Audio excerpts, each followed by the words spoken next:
Hey guys, my name is Justin Walker, and I'm a local drag racer here in the southwest Missouri area. And I'll tell you the problem that I had on my old setup, my throttle cable.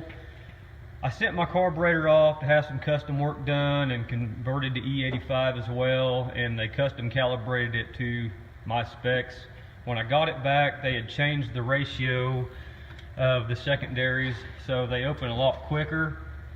And I had a smaller fitting in this hole right here, throttle ball, and what it was doing, and I do have a Lokar cable and an AED throttle bracket and a double spring return. This is my setup here. But what was happening is when the cable would pull it back, it did not create enough downforce in this hole to actually open the secondaries and kick my nitrous switch on, which is on this side over here.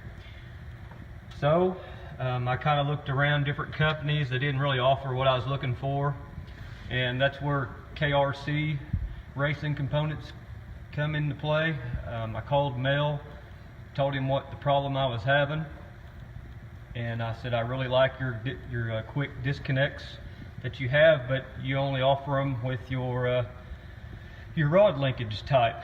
And I have a cable set up, and I don't have a lot of space the way my S10 is set up. I run a small block S10 on nitrous, and I really would like to retain my cable.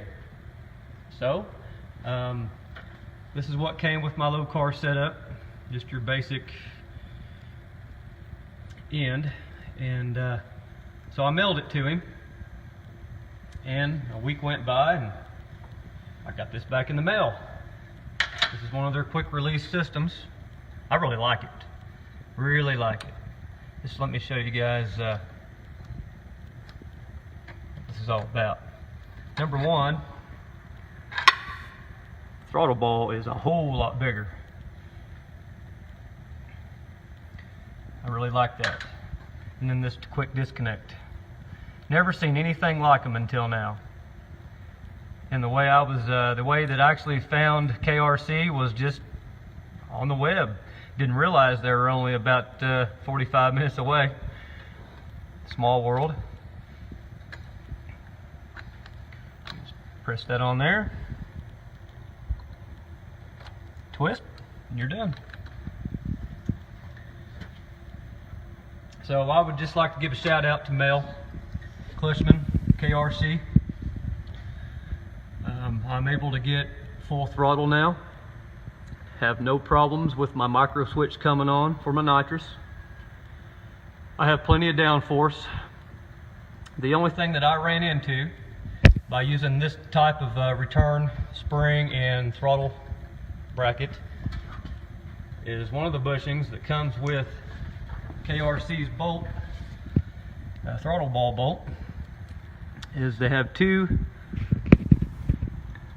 thin bushings, and then they have this big bushing that goes on the end. Well, for my setup, I had to do a little bit differently. I had to reuse one of my thinner bushings that came originally with my throttle bracket kit.